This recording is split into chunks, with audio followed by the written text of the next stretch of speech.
Ojo papá, ojo mamá, ¿tu hijo no tiene clases? No es falta de dinero, es una tomada de pelo. Hay maestros fantasmas cobrando sin pararse en el salón y hoy te voy a decir quiénes son los jefes que los están encubriendo. Y agárrate, porque el enemigo está en casa. Se armó un escándalo en la Secretaría de Educación porque falsificaron la firma de la mismísima Claudia Tello. Hay traición, hay corrupción y te voy a contar quién se atrevió a tanto. Pero lo último, te va a helar la sangre. Un sujeto en un camp de Jalapa y un cuarto secreto dentro del propio salón. Una verdadera pesadilla para niños vulnerables que no se puede perdonar. Quédate, que aquí no nos guardamos nada. Soy Rodrigo Crosa y esto es el Noti Express.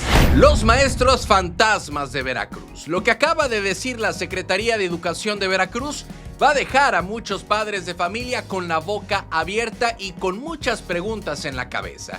Resulta que el problema de que sus hijos no tengan clases no es porque falten maestros en la nómina, sino porque los maestros simplemente no van. La titular de la dependencia, Claudia Tello, salió a decir que las plantillas están completas en el papel, pero que la realidad en las aulas es muy diferente. Para que entiendan la gravedad del asunto, puso un ejemplo muy claro que ocurrió en Tehuipango. Ahí los padres de familia tuvieron que cerrar carreteras y tomar oficinas porque sus hijos estaban abandonados. Cuando la autoridad fue a revisar, pues se encontró con una sorpresa desagradable. En una secundaria faltaban 6 maestros, 3 de ellos iban cuando querían y los otros 3 cobraban ahí pero trabajaban en otro lado. Lo más delicado de todo esto es que según la propia autoridad educativa, esto no pasa por casualidad. Ocurre porque hay una cadena de complicidades. Señalaron directamente a los jefes de sector, a los supervisores y a los directores de permitir este desorden. Son ellos los que saben que el maestro no está al frente del grupo y aún así, pues no avisan a oficinas centrales para que no les manden reemplazo. Ahora, uno pensaría que al descubrir esto vendría una mano dura inmediata, pero la respuesta oficial fue distinta. La secretaria Claudia Tello dijo que no habrá sanciones, al menos no por ahora. El plan no es castigar, sino regularizar. Lo que quieren hacer es encontrar dónde están esos maestros perdidos y mandarlos a la escuela que les toca según su contrato. Dicen que van a ir escuela por escuela revisando quién está y quién no, pero estamos hablando de un universo de 23,000 instituciones en todo el estado.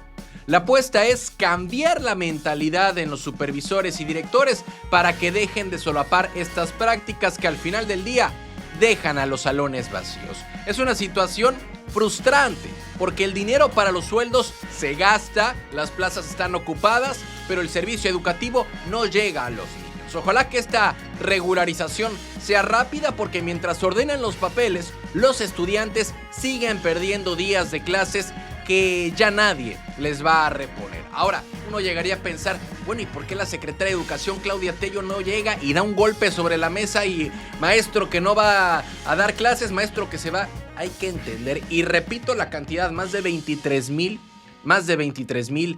planteles. Entonces, cuando estamos hablando de tantos planteles, de tantos maestros, de tantos niños, pues es muy complicado. Puede llegar a uno a opinar desde afuera y decir es que se tienen que hacer así las cosas. Pues sí, en la teoría sí, pero en la práctica, al momento de dar esta mano dura, pues las cosas muchas veces no salen bien, y sobre todo en el estado de Veracruz. Veremos qué sucede con esta situación. No hay que desearle el mal a la secretaria. Esperemos que se llegue a regularizar este tema como ella lo comenta, porque es algo que a nadie nos conviene como veracruzanos. ¿Cansados de las mismas noticias de siempre? Con los mismos de siempre. Aquí lo contamos sin rollos, directo y diferente. Dale click a la campanita, suscríbete y entérate de lo que de verdad está pasando en Veracruz y en la política.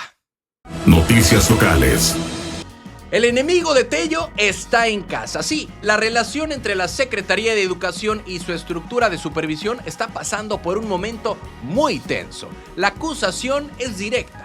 Los supervisores y jefes de sector son los culpables de que haya escuelas sin clases. Según la secretaria de Educación, Claudia Tello, estos funcionarios permiten que los maestros falten, que trabajen en escuelas donde no están asignados o que simplemente abandonen los grupos por días enteros. El problema es de comunicación y es de control. La dependencia asegura que ellos tienen los maestros suficientes para cubrir la demanda, pero que los supervisores no reportan las ausencias. Esto provoca que en Jalapa la autoridad crea que todo está bien cuando en realidad los salones están solos. Tienen que ser los propios padres de familia los que den alerta, porque la estructura oficial prefiere guardar silencio y ocultar las faltas. Pero a pesar de que saben que hay maestros cobrando sin trabajar donde deben, la postura sigue siendo, como les comentaba, no aplicar castigos inmediatos. El argumento es que primero tienen que verificar cada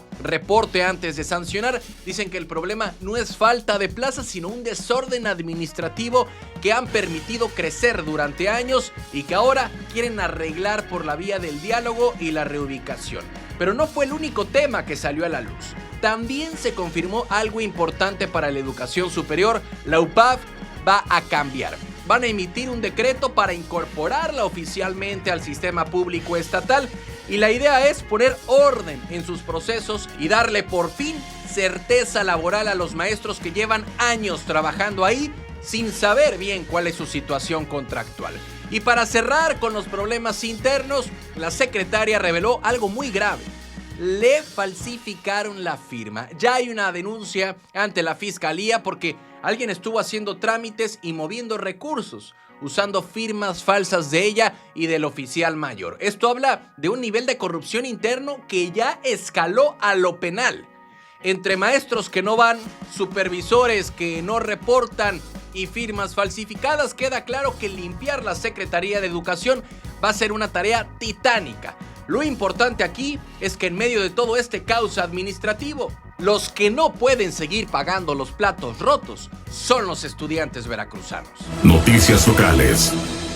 Maestro vinculado por abuso estudiantil. Sí, hay noticias que duelen y que indignan por el nivel de vulnerabilidad de las víctimas. Este jueves se confirmó que un maestro del Centro de Atención Múltiple número 6 en Jalapa enfrentará un segundo proceso judicial por abuso sexual. No estamos hablando de un caso aislado, sino de un patrón de conducta que ocurrió dentro de una escuela dedicada a atender a niños con discapacidad. Este maestro, identificado como Felipe Israel, ya estaba detenido desde principios de este año por una primera denuncia. Pero las investigaciones continuaron y un juez encontró pruebas suficientes para vincularlo a proceso por agredir a otro alumno más. Las madres de familia fueron las que alzaron la voz desde mayo, revelando el infierno que vivían sus hijos en un lugar que debería ser seguro. Los detalles que han salido a la luz son escalofriantes. Según las denuncias, este sujeto no actuaba